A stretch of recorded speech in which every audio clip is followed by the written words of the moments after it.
할렐루야. 우리 옆분과 인사합시다. 하나님 우리 함께 하십니다. 시작. 하나님 우리 함께 하십니다. 얼굴 보면서 환한 얼굴로 당신의 얼굴을 보니 하나님의 얼굴을 보는 것 같습니다. 시작. 당신의 얼굴을 보니 하나님의 얼굴을 보는 것 같습니다. 반갑습니다. 저를 다 주목해 주시기 바랍니다. 인간이 가진 기본적인 욕구 중 하나가 소유욕이지요. 내 것을 가지려는 욕구입니다. 굉장히 강한 욕구지요. 이 욕구를 과소평가해서 망한 정치 체제가 있죠. 바로 공산당입니다. 공산주의지요. 공산주의는 자본주의가 무너뜨린 것이 아니지요. 인간의 소유욕이 무너뜨린 겁니다. 그만큼 인간의 소유욕은 강합니다. 왜요? 인간은 소유해야지만 안전하고 행복하다고 느끼기 때문입니다. 결혼을 선택하는 이들을 인터뷰해 보니 이런 말을 주로 하더라고요. 나만의 사람이 생겨서 좋아요. 나만의 사람, 내 편. 나중에 좀 지나면 착각으로 생각하죠. 내 편이 아니죠. 남편은 남의 편이잖아요. 부부는 로또잖아요. 안 맞아. 절대 안 맞아. 물론 결혼할 때 모릅니다. 그런데 결혼하고 나면 일단 좋은 게 나만의 편이 생겨서 좋아요. 소유욕이 주는 안정감, 행복이지요. 그렇게 소유욕은요, 적당하게만 하면 일생에 활력을 주고요, 사회를 움직이게 하는 큰 원동력이 됩니다. 그런데 보통은 어느 정도가 적당한지 헷갈린다는 거예요. 오늘 어느 정도가 적당한지 제가 간단하게 정리해 드리겠습니다. 첫째, 내가 소유했을 때 내가 책임질 수 있는 정도가 적당한 거예요. 여러분, 1조가 저한테 생기면요, 저 죽습니다. 감당 못해요. 이 1조를 누가 뺏어갈까봐, 잃어버릴까봐요, 전전긍긍하다가요, 말라 죽을 것 같습니다. 그러니까 제가 감당할 수준이 아닌 거죠. 내가 감당할 수준이 적당한 겁니다. 둘째, 내가 소유했을 때 나와 타인에게 해를 주지 않을 정도가 적당합니다. 내가 뭔가를 소유했는데 그게 남의 거라면, 피해를 준다면 그거는 정당한 소유욕이 아니지요. 물론 이것을 한다고 소유욕이 통제된다고 보장할 수 없습니다. 오직 성령의 은사인 절제의 능력을 받아야 이 소유욕이 통제될 수 있습니다. 그런데 우리 신앙인들은 좀 다르게 생각해 봐야 할 것이 있죠. 무엇입니까? 꼭 굳이 소유해야만 하는가? 이거 생각해 봐야 합니다. 왜 이런 얘기를 합니까? 여러분, 우리는 정체성이 하나 있죠. 나그네로 이 땅을 살아갑니다. 우리의 진짜 본향은 어디에 있습니까? 저 하늘에 있죠. 이게 신앙인의 정체성입니다. 우리는 본향을 향해 나아가는 나그네 인생길을 살고 있습니다. 그러니 이 땅에서 굳이 많이 소유해봤자 피곤합니다. 힘듭니다. 여행 갈 때 짐가방 잔뜩 갖고 가보십시오. 피곤하고 힘들죠. 여행의 고수는요, 짐가방이 단촐하거든요.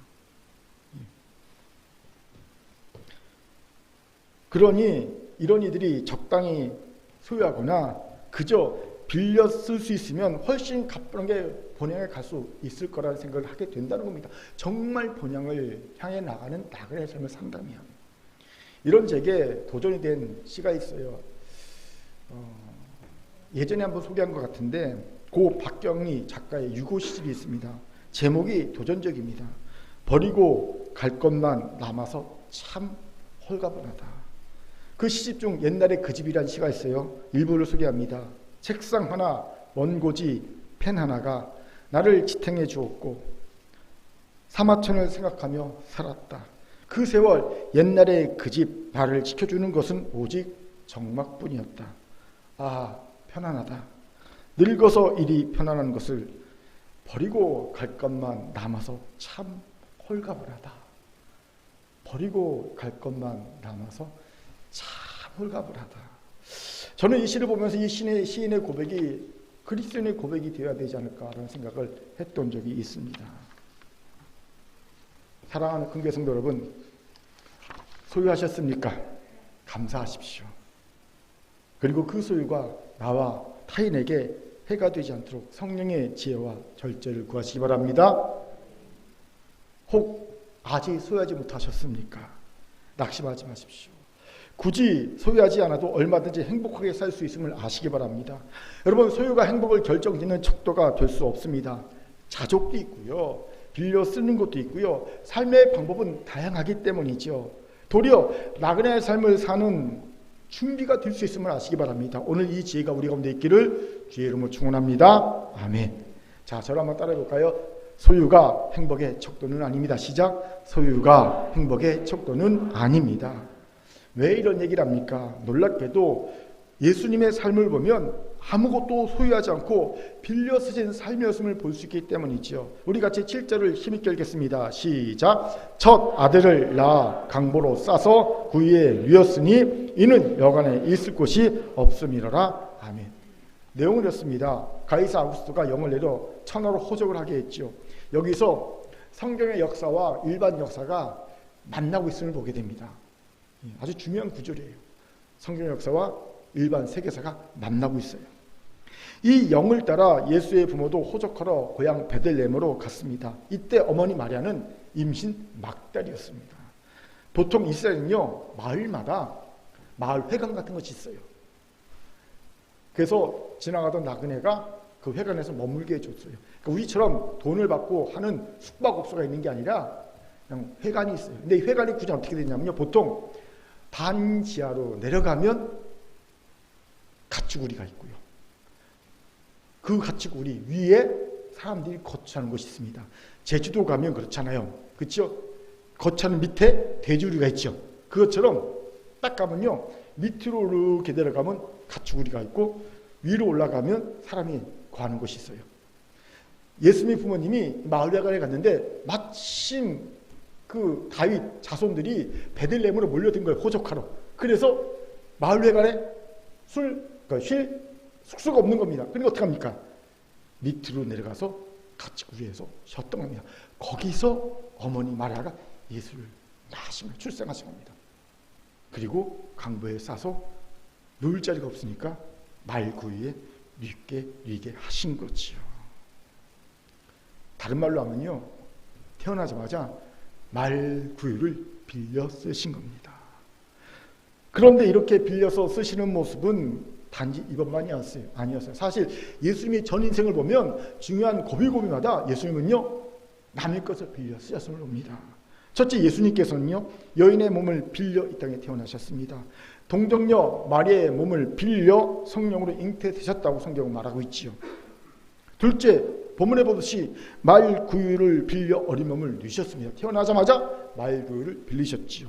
세 번째로 첫 제자를 부르신 그 중요한 시간에 예수님은요, 베드로의 배를 빌려 말씀을 전하셨습니다. 배를 빌려 전하시고 제자를 부르셨지요. 네 번째, 예수님의 주 사역 무대가 가버나움입니다. 예수님이 가버나움에서 어떻게 사역할 수 있었습니까? 가버나움에는요, 베드로의 장모의 집이 있었어요. 베드로 장모의 집을 빌려 거기서 사역을 하셨습니다. 주 사역 무대에서 베드로 장모의 집을 빌리셨음을 봅니다. 다섯 번째, 예수님께서 천국의 삶을 잠시 보여주신 기적을 베푸셔서 오병이어입니다. 오병이어는요, 천국의 삶, 천국의 풍요를 보여주시는 사건이거든요. 그때 예수님은요, 어린 소년이 낸 오병이어, 벌떡 5개, 물고기 2마리를 빌려서 천국의 삶을 보여주셨습니다.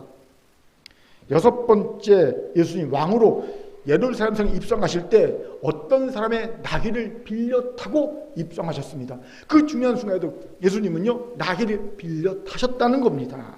일곱 번째, 제자들과 최후의 만찬 하실 때도 예수님은요, 마가의 다락방을 빌려 거기서 최후의 만찬을 베풀어 주셨습니다. 다락방을 빌리셨습니다. 마지막 여덟 번째, 죽으신 후에 장사 되실 때도 아리마대 사람 요셉의 무덤을 빌려 거기에 장사 되셨습니다. 보세요, 예수님의 삶은 모든 것이 다 빌려 사용하신 것뿐이었음을 알게 되지요. 소유하신 것이 하나도 없습니다. 결혼도 안 하셨기 때문에 가정도 없었고요, 집도 없었고요, 학위도 없었고요, 지위도 없었고요, 그 무엇도 가지지 않으셨습니다. 그저 빌려 쓰신 것뿐이었음을 보게 됩니다. 여러분, 만왕의 만주에 주신 예수께서 도대체 왜 이런 삶을 사신 것일까요? 적어도 집은 하나 좀 있으면 좋지 않았을까? 예? 어떤 지위라도 있으면 참 좋지 않았을까? 결혼을 했으면 좋지 않았을까? 결혼해서 가정의 삶이 이런 것이다 보여주면 좋지 않았을까? 아무것도 가지지 않고 빌려 쓰신 이유가 뭘까요? 예수의 삶을 따라가야 하는 제자는 우리에게는요 꼭 알아야 될 이유를 보게 되지요. 같이 알아봅시다. 먼저는요 이 땅에서 자기의 것이라고 주장할 것이 없다는 것을 알려주시기 위함이라는 겁니다. 그렇습니다. 엄밀하게 따지면 이 땅에서 우리가 소유하고 있는 것 중 진정한 의미로 내 것은 하나도 없습니다. 내 생명도 하나님이 주신 것이고요. 내가 살고 있는 이 지구라는 환경도 하나님이 마련해 주신 것이고요. 내가 지금 얻어 누리고 있는 모든 것도 하나님이 주신 것으로부터 비롯된 것들 뿐입니다. 어느 것 하나 온전히 내 것이라고 할 수 있는 것이 없습니다. 그저 우리는 하나님께 빌려 쓰다 다시 하나님께로 돌려드리고 하나님께 가는 존재들일 뿐입니다. 그렇게 굳이 많이 소유할 필요가 있을까요? 여러분 빌리는데 굳이 많이 빌릴 필요가 있어요? 여러분 대출 많이 하고 싶어요? 안 하고 싶듯이 많이 빌릴 필요가 없잖아요. 많이 빌리면 골치 아픕니다. 골치만 아플 뿐이에요. 한 해로 돈의 경우도요. 여러분 연구 결과를 보니까 돈을 계속 많이 가질수록 계속 행복도가 증가하는 게 아니더라는 거죠. 돈을 가지면 행복도가 증가합니다. 그러다가 어느 순간부터 딱 꺾여갖고요. 그대로 유지됩니다. 아무리 돈을 많이 가져도. 그게 7만 달러 정도 된대요. 예, 연구를 해봤더니 7만 달러가 될 때까지는 돈이 사람 행복도가 쫙 증가합니다. 그러다 7만 달러 딱 넘어간 순간부터는요. 아무리 늘어도 행복도가 증가하지 않는다는 거예요. 신기하게도 사람은요.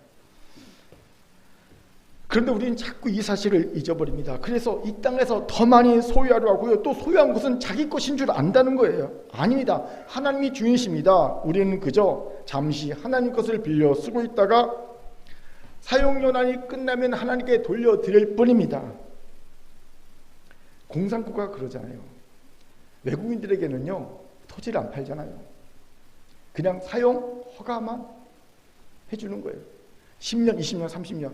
그거에 따라 값을 치고 사용 권한을 받습니다. 그럼 그 땅에다가 건물도 짓고 집도 짓고 삽니다. 사업도 합니다. 공장 짓고 하다가. 그러다가 20년 딱 사용이 끝나면요. 다시 그 사용 권한을 사야 됩니다. 근데 공산당이 안 해주면 어떻게 됩니까? 놓고 나와야 되는 거예요. 중국도 그렇고 러시아도 그렇고 베트남도 그렇습니다. 억울하지만 어쩔 수 없습니다. 예, 땅을 안 파니까. 사용 권리만 주니까. 우리가 딱 그렇습니다. 하나님이 허락하신 사용 연한이 있어요. 사람마다 거기까지만 사용하고 하나님께 돌려드리는 겁니다. 이때 많은 사람이 자신의 소유욕을 합리화하기 위해 내세우는 것이 있어요. 바로 후손에게 물려줘야 한다는 생각이지요. 후손에게 물려줄 것을 둔 조상을 둔 분은요 참 행복한 거지요. 개인적으로 부럽습니다. 하지만 가만히 생각해 보면요 이것도 득도 안 되고 사실 해가 될 뿐입니다. 제가 요즘에 열심히 보는 드라마가 있죠. 재벌집 막내 아들. 왜 그렇게 싸웁니까? 물려줄 것이 많으니까, 받을 게 많으니까 치고받고 싸우는 것 아니겠습니까? 심지어 죽이려고 하더라고요. 죽으면 안 되는데, 송중기. 죽이려고 하더라고요. 예. 여러분, 물려줄 것이 많으면요 좋은 게 아니에요. 홍콩 스타 성령 보십시오. 그가 전 재산의 반을 기부하고 난 다음에도 4,400억이라는 천문학적 재산을 남겨뒀죠. 그런데 그 재산마저 사회에 환원한다고 했죠. 아들한테 주지 않고. 물어봤어요. 왜 그러냐 했더니 성령이 뭐라고 대답했습니까? 내 아들이 똑똑하면 이 재산 안 물려줘도 잘 살 것이요. 내 아들이 어디서 그러면 이 재산 물려주면 다 탕진할 건데 왜 물려주냐는 거죠. 그 사람 공부도 못했는데 굉장히 지혜롭지 않습니까? 여러분 그래요. 그렇게 후손에게 물려준다는 핑계로 막 소유욕을 합리화시키면 안 됩니다. 나 이거 후손에게 물려줘야 되니까 나 소유해야 돼. 이렇게 생각할 필요 없습니다. 안 물려줘도 됩니다. 설령 물려주고 싶어도요. 여러분 쓸 것 다 쓰고 기부할 것 다 하고 싶은 거 다 하고 난 다음에 그래도 좀 남는 게 있다면 그때 물려줘도 됩니다. 조금이라도 100만 원이라도. 그러면요 얼마나 기분 좋습니까? 그렇죠? 그냥 어떡하지 조금만 더 물려주려고 아둥바둥 안 쓰고 그럴 필요가 없는 거예요. 예? 살아있을 적에 마음껏 쓰고 마음껏 사랑 베풀고 그리고 하나님께 손 탁탁 털고 가면 되는 겁니다. 이게 자손에게 더 유익하죠. 여기서 질문이 생깁니다. 그럼 자신의 것이 아닌 하나님의 것이라고 인정하는지 우리가 어찌합니까? 여러분 간단합니다. 자신의 것인 하나님의 것을 인정하는 사람은요, 그걸 쓸 때 하나님께 꼭 결제를 받고 씁니다. 자신의 갖고 있는 몸, 자신이 가진 지식, 사회적 지위, 경제적 능력까지 항상 하나님의 결제에 사용합니다. 더불어 하나님의 처분대로 순종합니다. 하나님이 어떻게 처분하시든 그건 내 할 바가 아닙니다. 하나님 거니까. 욥 보십시오. 욥이 하루아침에 동방의 제일 큰 부자에서 가난뱅이가 됐죠. 그리고 10명의 아들딸들이 한날 한순간에 다 죽음을 당합니다. 그리고 자기 몸에 악창이 나서 죽게 되었습니다. 아내도 자기를 저주하고 침을 뱉고 떠나갑니다. 그때 왜 뭐라고 고백합니까? 주신 자도 여호와시오, 취하신 자도 여호와시오니 오직 여호와 이름이 찬송을 받을지어다. 왜 이런 고백이 가능한지 아세요? 다 하나님의 거라는 겁니다. 하나님의 것을 하나님의 마음대로 처분하시니 내가 무슨 원망하며 불평하며 낙담할 게 있겠냐는 겁니다. 여러분, 이게 진정 하나님의 것이라고 고백한 자의 믿음입니다. 왜 우리가 소유를 잃어버릴 때 원망, 불평, 낙담합니까? 내 것이라고, 내 소유라고 생각하기 때문이에요. 이제 묻겠습니다. 여러분은 진정 여러분이 가진 모든 것이 하나님의 것이고 여러분은 그저 잠시 빌려 사용하는 것뿐이라는 사실을 인정하십니까? 그럴 수 있길 바랍니다. 그러니까 말구유를 빌려 사신, 아니 그의 전생을 통해 빌려 사신 예수의 삶을 따라가는 참 제자가 될 줄 믿습니다. 아멘. 아멘이 적다. 아멘. 부자가 되세요 하면 아멘 합니다. 이런 얘기하면 아멘. 소극적 아멘. 자, 저를 따릅시다. 이 땅에서 내 것은 없습니다. 옆분과 함께 그저 빌려 사용하는 것뿐입니다. 그저 빌려 사용하는 것뿐입니다. 아멘. 두 번째로는 아껴 쓰라는 겁니다. 당연합니다. 내 것이 아니라 하나님의 것을 빌려 사용하고 있습니다. 그리고 언젠가는 돌려드려야 합니다. 당연히 아껴 쓰는 것이 마땅하지요. 구체적으로 어떻게 아껴 써야 합니까? 무엇을 아껴 써야 합니까? 첫째는 내 몸을 아껴 써야 합니다. 사실 우리는 자기 몸을 함부로 막 굴리잖아요. 그러다 나이 들어 후회합니다. 얼마 전에 제가 왼쪽 어금니 아래 위를 다 발치했습니다. 너무 아파서 갔더니 이건 빼야 된다고 해서 발치했어요. 임플란트 해야 된다고. 그런데 의사가 치료하면서 저한테 이런 한마디를 합니다. 이를 참 험하게 쓰셨네요. 조심히 사용하셔야 합니다. 뜨끔했습니다. 사실 제가 오징어 같은 거 되게 좋아했거든요. 그래서 어금니 좋을 때는요, 딱딱한 거 막 씹고 그랬거든요. 그냥. 또 누룽지 딱딱한 거 좋아해갖고 막 사용했습니다. 그랬더니 결국은 발치했잖아요. 임플란트 해야 합니다. 그런데 제가 이만 험하게 썼겠냐고요. 젊을 때는요, 뭐 그냥 일주일씩 뭐 밤새고 공부한다고 밤새고요. 논다고 뭐 우리 청년들 밤 새벽까지 놀았죠. 예, 험하게 쓴 거거든 그거. 막 밤새고 놀고 새벽 4시까지 철야하고 그리고 잠깐 쉬고 다시 뭐 농구하고 뭐 8시 9시까지 농구하고 막 험하게 했었어요. 그랬더니 나중에 막 여기저기 안 아픈 데가 없어요. 그걸 깨닫고 나니까 40대 후반에 깨닫고 나니까 이미 여기저기 망가졌어요. 그래서 이제는 늦었다고 생각할 때가 제일 빠르다 생각하고 몸을 관리하기 시작하는데 잘 안 되잖아요. 그래도 열심히 영양제 먹습니다. 하루에 막 이만큼씩 수북히 영양제 먹고요.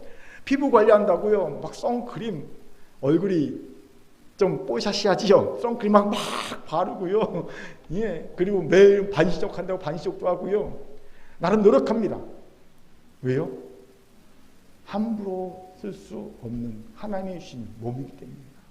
아껴 써야죠. 빌려 쓰는 거니까. 그렇죠? 또 한 가지 우리가 아껴 쓸 것은요, 몸만 아껴 쓰면 안 됩니다. 영혼도 아껴 써야 합니다. 영혼을 어떻게 아껴 씁니까? 여러분 간단합니다. 저급한 세상의 욕심에 우리 영혼이 오염되지 않도록, 나 뒹굴지 않도록 우리의 영혼에 고귀한 신념과 가치가 담아지도록 하는 게 영혼을 아껴 쓰는 겁니다. 여러분 제발 우리의 영혼에 세상의 그 저급한 가치들, 세속의 그런 저급한 가치들이 담아지지 않도록 관리하시기 바랍니다. 우리의 영혼에 고귀한 신념, 가치들 좀 그것들이 담아지도록 성숙하도록 애를 쓰십시오. 책 좀 읽으시고요. 예. 우리 도서관에 보면 책 진짜 많거든요. 근데 안 이용해요. 안 친해 책과. 추천책 좀 읽으셔서 좀 영혼에 좀 풍성한 뭔가 좋은 가치들, 신념들을 담으세요. 그런데 여러분 추천드리는 것, 우리 영혼의 가장 최고의 신념 가치는 뭔지 아세요? 말씀이에요. 아멘. 하나님의 지혜의 말씀, 지혜의 말씀이 담기면요 그것만큼 우리 영혼에 고귀해지는 것이 없습니다. 그렇기에 여러분 우리의 영혼에 하나님의 말씀이 담기길 바랍니다. 아멘. 이게 영혼을 아껴 쓰는 최고의 방법이에요. 세 번째는 꼭 아껴 쓸 때 꼭 등장하는 게 있죠. 바로 우리의 시간입니다.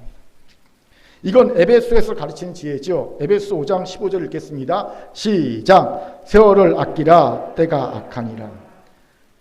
아끼라라는 말은요 다른 번역본은요 기회를 사라, 황금으로 사라는 뜻으로 번역하고 있어요. 여러분 시간은요 돈으로 사서 쓰듯 사용해야 합니다. 노래방 가봤을 겁니다. 저는 어제 비로소 알았어요. 내가 진짜 노래를 못 부르는구나. 와, 충격을 받았어요. 내가 어쩜 이렇게 내 마음대로 노래를 음을 갖고 놀까. 다음에 그런 일이 있으면 열심히 연습해야 될 것 같아요. 알고 봤더니 노래방을 한 10년 이상 안 갔더라고요. 아무튼 노래방 가면요 돈, 시간 샀잖아요. 돈, 그렇죠? 돈으로 시간을 샀잖아요. 그러니까 아끼죠. 그래서 선곡도요. 선곡도 그냥 젊은 애들 보니까 20곡, 30곡 그냥 바로 선곡해 놓더라고요. 선곡한 시간 아끼려고.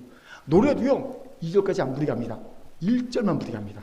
청년들 보면 다 1절만 부릅니다. 난 2절 부르려고 하면요 바로 딱 꺼버리더라고요. 1절 부르게 하고요. 맨 마지막 곡 어떻게 합니까? 제일 긴 거.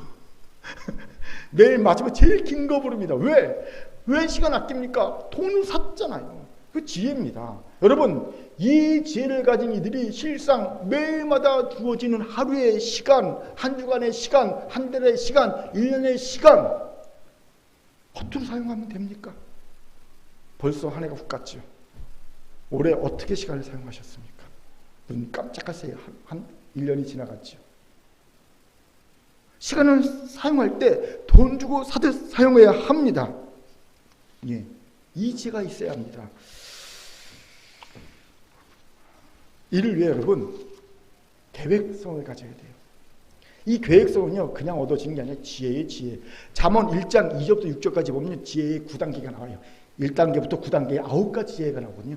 그 중에 무진바라는 지혜가 있어요. 한국말로는 근신이라고 번역된 지혜입니다. 이거는요 think twice, 두 번 생각한 겁니다. 그런데 이게 명사용으로 딱 가잖아요. 그럼 계획성이 됩니다. 계획성. 예. 여러분 계획을 가질 수 있는 것은 지혜입니다. 하나님을 경외한 자가 얻게 되는 지혜의 높은 단계의 수준입니다. 이 지혜를 가질, 하나님을 경외함으로 이 지혜를 가질 때 우리는 비로소 무진바의 지혜, 계획성의 지혜를 갖게 되는 겁니다. 이걸 가져야 시간을 잘 사용할 수 있어요. 아껴 사용할 수 있어요. 돈 주고 사듯 사용할 수 있어요. 제가 예전부터 청년 만나면 항상 해주는 얘기가 있어요. 계획성을 갖고 시간을 써라.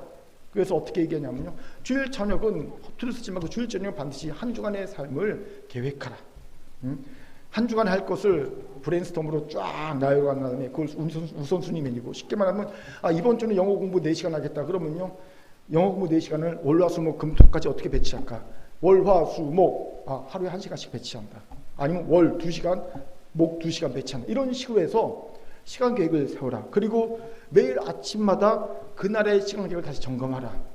그래서 내가 주일 저녁에 세운 시간 계획대로 월요일 날 아침에 새벽에 그걸 점검하고, 저는요 사실 새벽 기도마다 항상 이거 점검하거든요.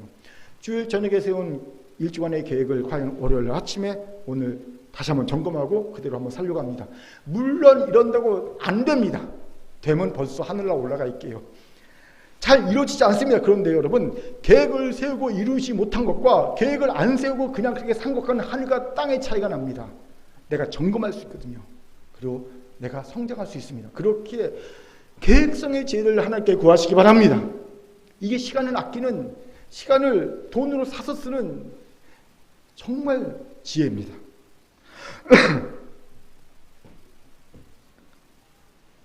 이렇게 시간을 아껴 쓰는 자가 결국 하나님 앞에 착하고 충성된 종이라는 칭찬을 받게 됩니다. 왜요? 결국 우리가 하나님께 빌려 쓴 걸 갖고 결국 하나님 앞에 가서 결산할 때가 있기 때문이에요. 그렇습니다. 하나님께 빌려 쓴 것이니까 하나님 앞에 결산하는 것은 당연합니다. 그때 아껴서 잘 쓴 종은 착하고 충성의 종이라 일컬음 받을 것이고요, 함부로 쓴 종은 악하고 게으른 종이라 책망을 받을 것입니다. 여기서 꼭 한 가지 알아야 될 것이요, 아껴 잘 쓰라고 하니까 그냥 묻어두고 자린고비처럼 안 쓰는 것을 생각하면 안 된다는 겁니다. 아껴 잘 쓴다는 것은요, 잘 활용한다는 의미입니다. 그래서 남긴다는 것을 의미합니다. 예수님께서 달란트 비유를 하셨죠. 그 중에 한 달란트 가진 종은요, 어떡합니까? 그 한 달란트를 땅에 묻어뒀다 그대로 가지고 주님 앞에 가져갑니다. 그때 예수님께서 이 종에게 왕이 책망한 내용을 말씀하시죠. 마태복음 25장 26, 28절을 같이 읽겠습니다. 시작. 그 주인이 대답하여 이르되 악하고 게으른 종아, 나는 심지 않은 데서 거두고 해치지 않은 데서 모으는 줄 내가 알았느냐? 그러면 내가 마땅히 내 돈을 취한 자들에게나 맡겼다가 내가 돌아와서 내 원금과 이자를 받게 하였을 것이니라. 그에게서 그 한 달란트를 빼앗아 10달란트 가진 자에게 주라. 아멘. 여러분, 아낀다고 묻어두면 안 됩니다. 잘 활용해서 남겨야 합니다. 몸도 영혼도 시간도 재물도 은사도 하나님이 빌려주신 모든 것을 잘 활용해서 남겨야 합니다. 중요한 질문, 뭘 남겨야 합니까? 도대체 돈을 남겨야 합니까? 명예를 남겨야 합니까? 지식을 남겨야 합니까? 뭘 남겨야 합니까? 하나님이 남길 원하시는 건 하나 있어요. 영혼 구원입니다. 그렇습니다. 하나님이 우리에게 모든 것을 빌려주신 것은 이유가 있습니다. 영혼을 구원하라는 겁니다. 그것으로. 여러분, 우리가 예수 믿고 구원받은 순간 왜 이 땅에 삽니까? 천국 가야죠. 본향인데. 그런데 예수 믿었는데 여전히 이 땅에서 하나님이 주신 것을 빌려 쓰면서 남아있는 이유가 있습니다. 하나님이 빌려주신 모든 것을 사용해서 남기라는 겁니다. 뭘요? 영혼을 구원하는 것을 남기라는 겁니다. 그래서 우리에게 빌려주신 거예요. 여러분, 우리의 영혼에게 모든 것을 빌려주신 이유는요, 그것을 잘 활용해서 영혼 구원을 남기라는 겁니다. 그러면 하나님이 결정하실 때 착하고 충성된 종이라고 칭찬해 주실 줄 믿습니다. 아멘. 자, 저를 따라합시다. 하나님이 빌려주신 것을 아껴서 잘 사용하여 몇 분간 인사합시다. 영혼을 구원한 자가 됩시다. 영혼을 구원한 자가 됩시다. 아멘. 세 번째로, 예수님께서 꿋꿋하게 처음부터 끝까지 빌려 사용하신 이유 뭘까요? 빌려 써도 충분히 행복할 수 있다는 것을 보여주신 거예요. 빌려 써도 충분히 행복할 수 있어. 즉, 꼭 소유가 우리의 행복의 척도가 아니라는 겁니다. 소유하지 않아도 우리는 얼마든지 행복할 수 있다는 것을 알려주신 거예요. 우리는 이런 예수의 말씀을 직접적으로 누가복음에서 보게 되죠. 누가복음 6장 20절 말씀 힘있게 읽겠습니다. 시작. 예수께서 눈을 들어 제자들을 보시고 이르시되 너희 가난한 자는 복이 있나니 하나님의 나라가 너희 것이며 아멘. 이것이 은혜가 되는 분들이 많을 줄 압니다. 여기서 가난하다는 것은요, 뭐 심령이 가난하다 그런 뜻이 아니라 우리가 아는 그대로 진짜 가난한 거예요. 돈 없는 거예요. 끼니를 걱정할 수준이 가난한 겁니다. 예수님은 이들을 향해 감탄하시는 말씀하십니다. 야, 너 정말 복되구나. 하나님 나라가 그들의 것이기 때문이라고 말씀하시죠. 여러분, 자본주의 세상에서는 받아들이기 어려운 말씀 아닙니까? 그렇죠? 실제로 우리가 느끼는 현실과 너무 괴리가 있지 않습니까? 우린 가난하면 너무 힘들고 가난하면 너무 불행하잖아요. 기가 팍 죽잖아요. 가난하면. 그렇죠? 실험을 했어요. 재미있는 실험입니다. 한쪽은요, 진짜 지폐를 3개 했어요. 다른 한쪽은요, 가짜 지폐, 돈으로 종이로 만든 가짜 지폐를 3개 했어요. 그런 다음에 50도 뜨거운 물에 손을 집어넣게 했어요. 그랬더니 가짜 지폐를 센 쪽들은요, 손을 딱 집어넣자마자 아, 뜨거 하고 손을 뺐어요. 그런데 진짜 지폐를 센 쪽은요, 시원하다 이렇게 반응이 나왔어요. 왜 그런지 아십니까?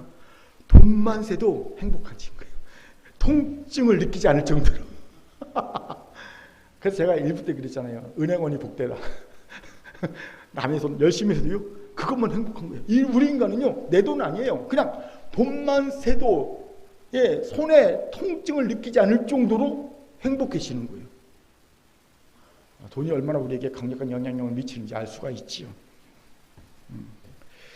그렇게 사실 가난한 자가 행복하다라는 말씀은 현실과 맞지 않는 말씀 같습니다.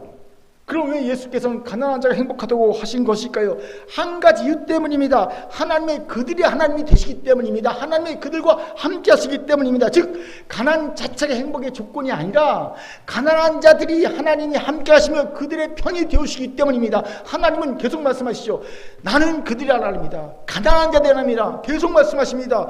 그 가난은 행복의 조건이 아닙니다. 하지만 가난한 자들이 하나님이 긍휼히 여기시고 하나님이 그들과 함께 하시기 때문에 그래서 행복하다는 겁니다.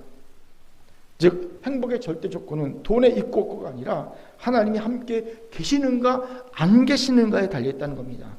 그러니 생각해 보세요. 내가 평생 빌려 사는 인생을 살아도 나는 충분히 행복할 수 있습니다. 하나님이 나와 함께 하시고 내 편이 되시기만 하면. 실제로 제 친구 목사들은요 대부분 다 가난합니다. 예. 집도 없고요, 차도 없고요. 다 그렇습니다. 그중 규모가 있는 교회 목사들도 있지만 그들도 집도 없고 차도 없습니다. 다 교회 겁니다. 빌렸습니다. 물론 그들은 은퇴하면 교회에서 집도 사주고 차도 사주고 또 현직에 있을 때 사례비의 70%를 평생 주기 때까지 줍니다. 그런데 그런 대규모 규모 있는 교회 목사들이 몇이나 되겠습니까? 대부분은요 그걸 감당할 수 없는 교회거든요. 그래서 현실로 보면 참 막막한 사람들입니다. 예. 물어봅니다. 은퇴 후에 뭐 할래? 그러면요. 집도 없고 차도 없고 아무것도 없으니까 빌려 쓰다가 이제 은퇴하고 나면 그나마 고향에 부모님이 계시는 분들은 이제 부모님 돌아가시면 고향 집에 내려가서 농사나 짓고 살아야지. 뭐 그렇게 얘기한 친구예요. 그나마 대책이 있죠. 근데 내가 그럽니다. 너 평생 농사 접었어? 아니. 평생 농사도 안 접은 사람들이 농사 짓겠냐는 거지요. 또 어떤 친구들은요. 조금 교회에서 해줄 수 있으면 그거 받아갖고 지방에 내려가 싼 데 내려가 집 사갖고 그래서 텃밭 가꾸면서 연금 나오는 거 살래. 연금 얼마 나오는데 한 40만 원 나오나? 대책이 없어요. 참 대책 없는 사람이다라는 생각이 듭니다. 그런데요, 제가 놀랍게 발견하는 게 뭔지 아세요? 그들의 행복도는요 최상위급입니다. 몇십억짜리 집에 사는 사람들보다 연봉 1억이 넘는 사람들보다 훨씬 행복하다는 겁니다. 이유가 뭘까요? 다 빌려 쓰고 자기 것도 없고 은퇴 준비도 하나도 안 하고 있는데 이유는 한 가지입니다. 하나님 함께 하시고 하나님이 내 편이라는 확신 때문입니다. 여러분 그거예요. 예. 그렇게 여러분 내가 소유하지 못해서 불행합니까? 불안합니까? 그렇다면 하나님이 함께 하시면 믿음이 옅어져 있는지를 확인해 보시면 됩니다. 여러분 소유하지 못해 불안하고 소유하지 못한 것이 큰 문제로 다가오기 시작한다면 분명 하나님이 함께 하시며 하나님이 내 편이라는 생각이 믿음이 옅어져 있을 것입니다. 그렇다면 하나님이 함께 한다는 믿음을 강화시키십시오. 여기서 질문이 생기죠. 목사님 하나님이 함께 하셔도 당장 가난하면 불행하지 않을까요? 나 하나님이 함께 하시면 믿음이 있는데 왜 나는 불행할까요? 잘 들어보세요. 가난하면 불행해지는 게 아니라 불편해질 뿐입니다. 제가 인터넷을 검색하면서 놀란 것이요. 가난과 불행이 한 세트로 같이 검색되더라는 거예요. 세상 사람들은요. 가난은 곧 불행이라는 생각을 갖고 산다는 겁니다. 이게 지배적 생각이죠. 그런데 이건 오해입니다. 여러분 가난은 곧 불행이 아닙니다. 불행이라고 여기는 사람들에게만 불행일 뿐입니다. 가난은요. 불행이 아니라 불편함입니다. 그런데 여러분 불편하다고 꼭 불행하고요. 편리하다고 꼭 행복할까요? 그렇지 않아요. 예전에 어릴 때 생각하면 지금보다 훨씬 불편했죠. 연애할 때 여러분 편지 한번 써도요. 편지 쓰지요. 붙이죠. 그럼 상대방한테 갈 때 3일 정도 걸립니다. 상대방이 확인하고요. 보고 또 편지 쓰는데 하루 이틀 걸리죠. 또 붙이면 나한테 오는데 3일 정도 걸립니다. 적어도 일주일 이상은요. 편지를 쓰고 기다려야 합니다. 요즘은 상상이 안 가죠. 요즘은요. 카톡 보내는데 다 바로 일자로면요. 5분 내 일자로 열받지 않습니까? 답장 안 오면 옛날에는요 되게 불편했어요. 일주일은 기다려야 합니다. 연애하려도 편지를 하려도. 그런데 그 기다림의 시간이 불편하지만 낭만이 있잖아요. 기대도 있잖아요. 떨림이 있잖아요. 나름대로 괜찮았어요. 또 여행 가려면요 길도 험하고 가는 길도 복잡하고 뭐 버스 갈아타야 되고 기차도 여러 번 갈아타야 되고 그렇지 않습니까? 요 안양까지만 올 때도 예전에 영등포에서 안양 올 때도 되게 오래 걸렸거든요. 시골 오는 느낌이었거든요. 우리 애가 지금 안성만 가려도요 정말 많은 걸 여러 번 갈아타고 가야 됐거든요. 요즘같이 그렇잖아요. 예전에 제가 2000년대에 부산에 살 때만 해도요, 무궁화 타고 6시간 반, 7시간 걸렸습니다. 서울 올 때, 막 대학원 공부할 때, 논문 쓸 때 힘들었거든요. 요즘엔 2시간 반, 3시간이면 가잖아요. 그렇지만 그때 낭만이 있어요. 기차 안에서 달걀 싸서 까서 먹고, 사이다 먹고. 여러분 우유 하잖아요. 흰 우유 있지 않습니까? 이렇게 뭐 종이 같은 걸 탁 따서 먹는 우유 사서 먹고, 나름대로 낭만이 있어요. 여러분 불편하지만 그것이 견뎌내기만 하면 그렇게 우리 행복에 좌지우지할 만한 조건이 되지 않는다는 거예요. 무슨 말입니까? 가난하면 불편합니다. 여러 가지 불편한 게 많아요. 하지만 불편이 곧 우리를 불행하게 만드는 장애가 된다는 건 아니라는 거예요. 넘어갈 수 있다는 거 얼마든지. 그렇기에 가난이고 불행일 수 없습니다. 빌려 사용할 수준만 된다면 우리는 얼마든지 충분히 행복할 수 있습니다. 심지어 남아서 남에게 빌려줄 정도가 된다면 그거는요, 은사예요. 섬기라고, 구제하라고 주는 은사입니다. 내가, 우리 교회는 그런 분이 없지만, 많이 없지만, 내가 남아서 남에게 뭐 빌려줄 수 있다, 그건요, 하나님이 주신 특별한 은사입니다. 구제하라고, 섬기라고 주신 은사인 걸 아시기 바랍니다. 감사하십시오. 예. 사랑하는 금교 성도 여러분, 혹여 내 것 하나 없이 빌려 사용하는 인생이라고 불행하다고 여기는 분이 있습니까? 하나님이 함께 하심을 믿으십시오. 그리고 가난이고 불행이 아님을 아시기 바랍니다. 가난은 불편일 뿐이고, 불편은 우리가 행복해지는데 얼마든지 넘을 장애가 될 수 있습니다. 넘을 수 있습니다. 이것을 깨닫는 자가 자족해질 수 있고요. 바울처럼 내가 부에도 처할 수 있고, 내가 가난에도 처할 수 있어, 내가 모든 것을 할 수 있다라고 고백하는 진정한 주의 제자, 행복한 주의 제자가 될 수 있을 줄 믿습니다. 아멘. 자, 저를 따라합시다. 가난해도 하나님이 함께 하시기에 옆분을 보면서 충분히 행복할 수 있습니다. 충분히 행복할 수 있습니다. 이 고백을 하는데 얼굴 막 찌그리고 막 그러면 안 돼요. 정말 충분히 행복할 수 있습니다. 이제 말씀 마치죠. 여러분, 대출이자가 엄청 올랐죠. 우리 교회만 해도요, 한 50만 원 이상 올랐고요. 제 개인적으로만 해도 20만 원 이상이 대출이자가 올랐어요. 그래서 이렇게 생각하면 내년 또 오를 것 같아요. 생각하면요, 막 근심, 염려, 걱정이 막 듭니다. 그런데 제가 얼마 전 이걸 놓고 기도하다가 모두 이런 생각이 드는 거예요. 빌려 쓸 수 있음도 은혜였구나. 제가 이런 생각을 하게 된 이유가 있어요.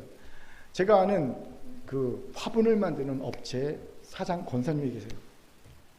얼마 전 그분을 찾아뵀는데 그분이 이런 얘기를 하는 거예요. 12구 참사가 난 뒤로 화분 매출이 거의 없대요. 왠지 아세요?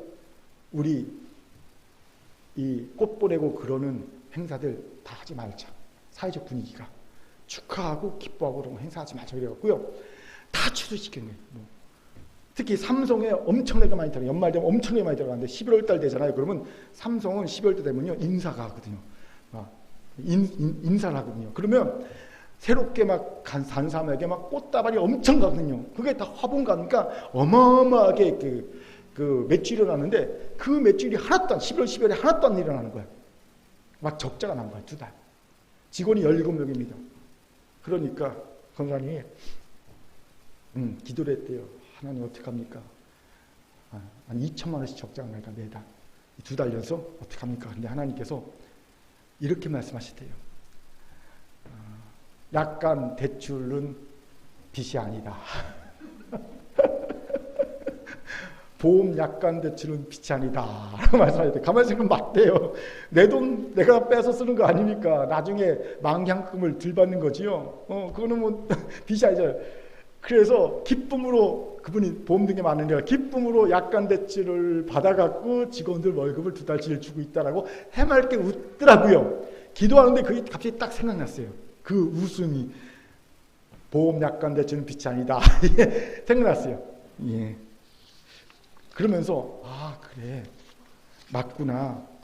빌려 쓸 수 있음도 은혜였구나 하는 걸 깨닫겠어요. 그런데 여러분, 빌려 쓸 수 있는 것만 은혜겠습니까? 살아있는 것 자체가 은혜 아닙니까? 그치요? 나를 둘러싼 모든 것들이 다 은혜입니다. 살아도 은혜, 죽어도 은혜, 형통해도 은혜, 막막해도 은혜. 다 은혜 아닙니까? 은혜 아닌 것이 도대체 어디 있겠습니까? 내 존재 자체가 은혜 아닙니까? 그런데 이 존재하는 것 자체가 은혜인 사람이 빌렸을 수 있다면 이건 더 큰 은혜가 아닐 수 없어요.